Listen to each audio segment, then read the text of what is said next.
The Ugly Duckling. It was summer in the land of Denmark, and though for most of the year the country looks flat and ugly, it was beautiful now. The wheat was yellow and the oats were green, and the hay was dry and delicious to roll in. And from the old ruined house, which nobody lived in, down to the edge of the canal was a forest of great burdocks, so tall that a family of children might have dwelt in them and never have been found out. It was under these burdocks that a duck had built herself a warm nest, and was not sitting all day on six pretty eggs. Five of them are white, but the sixth, which was larger than the others, was an ugly gray color. The duck had always puzzled about that egg, and how it became so different from the rest. Other birds might have thought that when the duck went down in the morning and the evening to water in search of eggs, some lazy mother might have seen the watch and popped her egg into the nest. But ducks are not clever at all, and are not quick at counting, so this duck did not worry herself about the matter, and just took care of the big egg should be as warm as the rest. This was the first set of eggs that the duck had ever laid, and to begin with she was very pleased and proud, and laughed at all the others who were always neglecting their duties to gossip with each other so no take little extra swims besides the two in the morning and evening that were necessary for health. But at length she grew tired of sitting there all day. "Surely eggs take longer than this to hatch," she said to herself, and so she pined for a little amusement also. Still, she knew that if she left her eggs, and the ducklings were in them to die soon, her friends would never speak to her again. So there she stayed, only getting off the eggs several times a day to see if the shells were cracking, which may have been the very reason why they did not crack sooner. She had looked at the eggs at least 150 times, when to her joy she saw tiny cracks on two of them, and scrambling back to her nest she drew the eggs closer to one another, and never moved for the whole day. The next morning she was rewarded by noticing the cracks in the whole five eggs, and in the midday two little heads were poking out of the shells. This encouraged her so much that after breaking the shells with her bill, so that the little creatures could get free of them, she sat steadily for a whole night upon the rest, and before the sun rose the five white eggs were empty, and 10 pairs of eyes were gazing out upon the green world. Now the duck had been very carefully brought up, and did not like dirt. And besides, the broken shells are not the most comfortable things to sit on upon walking, so she pushed the rest out over the side, and felt delighted to have some company to talk to till the big egg hatched. But day after day went on, and the big egg showed no signs of cracking, and the duck grew more and more impatient. She began to wish to consult her husband, who never came. "I can't think of what is the matter with it," the duck grumbled to her neighbor, who had called to pay her a visit. "Why, I could have hatched 2 birds in the time that this one has taken." "Let me look at it," said the old neighbor. "I thought so. It is a turkey's egg. Once when I was young, they tricked me into sitting on a brood of the turkey's eggs myself, and when they hatched, the creatures were so stupid that nothing would make them learn to swim. I have no patience when I think of it." "Well, I will give it another chance," said the duck, "and if it does not come out of its shell in another 24 hours, I will just leave it alone and teach the rest of them to swim properly, to find their own food. I can't really be expected to do 2 things at once." And with a fluff of her feathers, she pushed the egg to the middle of the nest. All through the next day she sat on, giving up even her morning bath for the fear that the blast of cold might strike the big egg. In the evening, when she ventured to peep, she thought she saw a tiny crack on the upper part of the shell. Filled with hope, she went back to her duties, though she could hardly sleep all night for the excitement. When she woke with the first streaks of light, she felt something stirring under her. Yes, there it was at last, and she moved. A big, awkward bird tumbled head foremost on the ground. There was no denying it was ugly, and even the mother was forced to admit that to herself, though she only said it was large and strong. "You won't need any teaching when you are once in the water," she told him, with a glance of surprise at the dull brown which covered his back, and his long, naked neck. And indeed he did not, though he was not half so pretty to look at as the yellow balls of fluff that followed her. When they returned, they found the old neighbor on the bank, waiting for them to take them into the duckyard. "No, it is not a young turkey, certainly," whispered she in confidence to the mother, "for though it is lean and skinny, and has no color to speak of, yet there is something rather distinguished about it, and it holds its head up well." "It is very kind of you to say so," said the mother, who by this time had some secret doubts of its loveliness. "Of course, when you see it by itself it is right, though it is different, somehow, from the others. But one cannot expect all of one's children to be beautiful." By this time they had reached the center of the yard, where a very old duck was sitting, who was treated with great respect by all the fowls present. "You must go up and bow low before her," whispered the mother to her children, nodding her head in the direction of the old lady. "And keep your legs well apart, as you do see me. No well-bred duckling turns in his toes. It is a sign of common parents." The little ducks tried hard to fill their fat little bodies and occupy the movements of their mother, and the old lady was quite pleased with them. But the rest of the ducks looked on discontentedly and said to each other, "Oh, dear me, here are ever so many more. The yard is already full, and did you ever see anything quite as ugly as that tall creature? He is a disgrace to any brood. Shall I go and chase him out?" So she said, putting up her feathers and running at the big duckling, and bit its neck. The duckling gave a loud quack, for it was the first time he had felt any pain, and at this sound his mother quickly turned. "Leave him alone," she said fiercely, "or I will send for his father. He is not troubling you." "No, but he is so ugly and awkward no one can put up with him," answered the stranger, and though the duckling did not understand the meaning of these words, he felt he was being blamed, and became more uncomfortable till the old Spanish duck who ruled the fowl yard struck in. "It is certainly a great pity that he is so different from these beautiful darlings. If only he could be hatched all over again."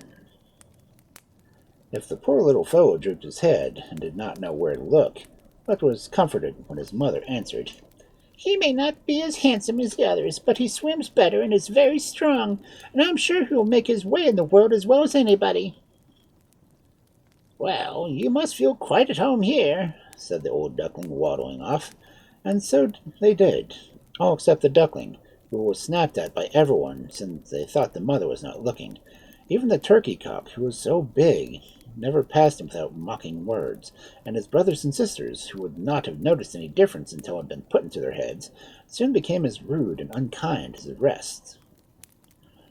At last he could bear it no longer, and one day he fancied he saw signs of his mother turning against him too. So that night, when the ducks and hens were still asleep, he stole away through an open door, and crawled under the burdocks leaves, and scrambled down the bank of the canal, till he reached a wide grassy moor, full of soft, marshy places where the reeds grew. Here he lay down, but he was too tired and too frightened to fall asleep, and with the earliest peep of the sun the reeds began to rustle, and he saw that he had blundered into a colony of wild ducks. But as he could not run away again, he stood up and bowed politely. "You're ugly," said the wild ducks when they had looked him over. "But, however, it is no business of ours unless you wish to marry one of our daughters. That we will not allow." And the duckling answered that he had no idea of marrying anybody, and wanted nothing but to be left alone after his long journey.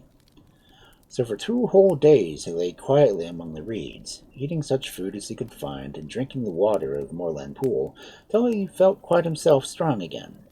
He wished he might stay where he was forever, for he was comfortable and happy, away from everyone, with nobody to bite him and tell him how ugly he was. He was thinking these thoughts when 2 young ganders caught sight of him as they were having their evening splash among the reeds, looking for their supper. "We are getting tired of this moor," they said. "Tomorrow we are trying another, where the lakes are larger and the feeding better. Will you come with us?" Is it nicer than this?" asked the duckling doubtfully, and the words were hardly out of his mouth when piff-pah! The 2 newcomers were stretched dead beside him. At the sound of the gun, the wild ducks in the rushes flew down into the air, and for a few minutes the firing continued. Luckily for himself, the duckling could not fly, and he floundered along through the water till he could hide himself amidst some tall ferns which grew in a hollow. But before he got there, he met a huge creature with 4 legs, which he afterwards knew to be a dog, who stood and gazed at him with a long red tongue hanging out of his mouth. The duckling grew cold with terror and tried to hide his head beneath his wings, but the dog snuffed at him and passed on, and he was able to reach his place of shelter. "I'm too ugly for even the dog to eat," he said to himself. "Well, that is a great mercy." And he curled himself up on the small grass till the shots died away in the distance. When all had been quiet for some time, and there were only stars to see him, he crept out and looked about him. He would never go near a pool again, he thought, and seeing that the moor stretched far away and in opposite directions from which he came, he marched bravely on till he got to a small cottage, which seemed too tumbled down of the stones to hold together any much longer. Even the door only hung on one hinge, and it was only light in the room sprang from a tiny fire. The duckling edged himself in cautiously, and lay down under a chair close to the broken door, from which he could get out if necessary. But no one seemed to notice him or smell him, so he spent the rest of the night in peace. Now, in the cottage dwelt an old woman, her cats, and a hen, and it was really they, and not she, who were the masters of the house. The old woman, who passed all her days in spinning yarn, which she sold at the nearest town, loved both the cat and her hen as her own children, and never contradicted them in any way, so it was at their grace and not hers that the duckling would have to gain. It was only the next morning, when it grew light, that they noticed their visitor, who stood trembling before them, with the eye on the door, ready to escape at any moment.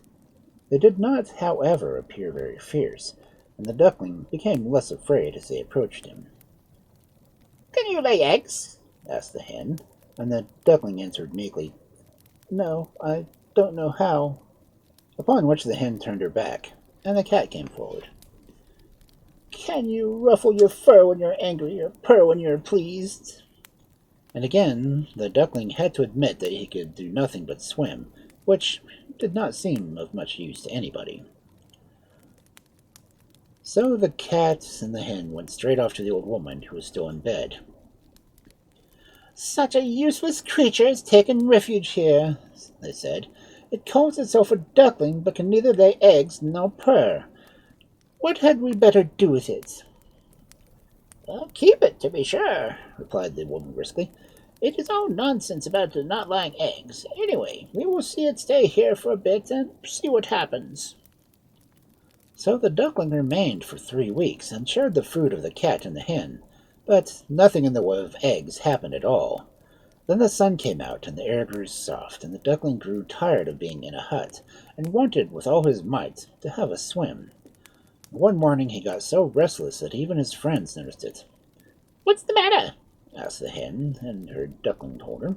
"I'm longing for the water again. I can't think how delicious it is to put your head under the water and dive straight to the bottom." "I don't think I should enjoy it," said the hen doubtfully, "and I don't think the cat would like it either." And the cat, when asked, agreed there was nothing she would hate so much. "Very well. I can't stay here any longer. I must get to the water," repeated the duck. And the cat and the hen, who felt hurt and offended, answered shortly, "Very well, then go."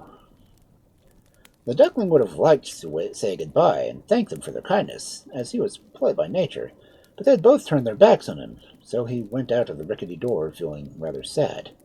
But in spite of himself, he could not help a thrill of joy when he was out in the air and water once more, and cared little for the rude glances of the creatures he met. For a while he was quite happy and content, but soon the winter came on, and snow began to fall, and everything to grow very wet and uncomfortable. And the duckling soon found that it was one thing to be enjoying the water, and another to like being damp on land. The sun was setting one day, like a great scarlet globe, and the river, to the duck's vast bewilderment, was getting hard and slippery. And when he heard the sound of whirring wings, and high up in the air he saw a flock of swans were flying.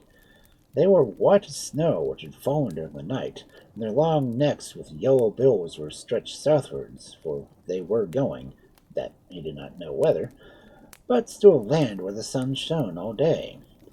Oh, if only he could have gone with them.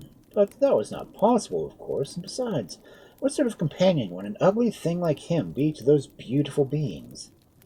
So he walked sadly down to a sheltered pool, and dived to the very bottom, and tried to think it was the greatest happiness that he could dream of.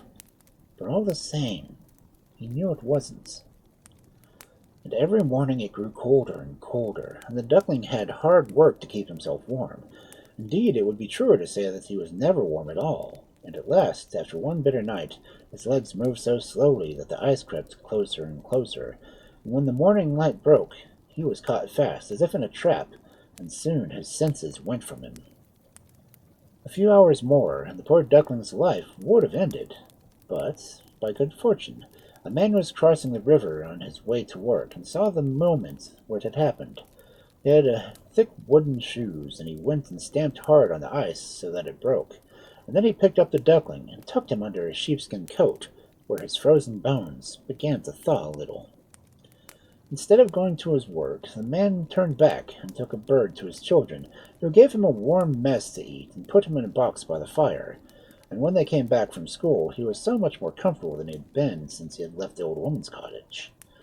They were very kind children, and wanted to play with him, but alas, the poor fellow had never played in his life, and though they wanted to tease him, and flew straight into the milk pan, and then into the butter dish, and from that into the meal barrel, and at last, terrified at the noise and confusion, right out of the door, and hid himself in the snow amongst the bushes at the back of the house.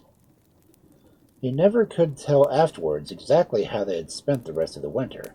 He only knew that he was very miserable, and that he had never had enough to eat. But by and by things grew better. The earth became softer, and the sun hotter, and the birds sang, and the flowers were once more appearing on the grass. When he stood up, he felt different somehow from what he had done before he fell asleep on the reeds to which he had wandered after he escaped the peasant's hut. His body seemed larger, and his wings stronger. Something pink looked at him from the side of a hill. He thought he would fly towards it to see what it was. Oh, how glorious it felt to be rushing through the air, wheeling first one way and then the other. He had never thought that flying could be like that. The duckling was almost sorry when he drew near the pink cloud, and found it was made up of apple blossoms growing inside a cottage whose garden ran down the banks of the canal. He fluttered slowly to the ground, and paused for a few minutes under the thicket of singgrass. And while he was gazing about him, there walked slowly past a flock of the same beautiful birds he had seen so many months ago. Fascinated, he watched them one by one step into the canal and float quietly upon the waters as if they were part of them. "I will follow them," said the duckling to himself. "Ugly though I am, I would rather be killed by them than suffer all I have from the cold and hunger, and from the ducks and fowls who should have treated me kindly." And flying quickly down to the water, he swam after them as fast as he could. It did not take him long to reach them, for they had stopped to rest in a green pool shaded by a tree whose branches swept the water. And directly they saw him coming, some of the younger ones swam up to meet him with cries of welcome, which again the duckling hardly understood. He approached them glad, yet trembling, turning to one of the older birds, who by this time had left the shade of the tree, and said, "If I am to die, I should rather you kill me. I don't know why I was ever hatched, for I am too ugly to live." As he spoke, he bowed his head and looked down into the water. Reflecting in the pool, he saw many white shapes, with long necks and golden bills. And without thinking, he looked at the dull gray body and awkward slimy neck. But no such thing was there. Instead, he beheld beneath him a beautiful white swan. "The new one is the best of all," said the children as they came down to feed the swans with biscuits and the cake before going to bed. "His feathers are whiter and his beak more golden than the rest." And when he heard that, the duckling thought that it was worth while having undergone all the persecution and loneliness that he had passed through, and as otherwise he would have never known what it was to really be happy.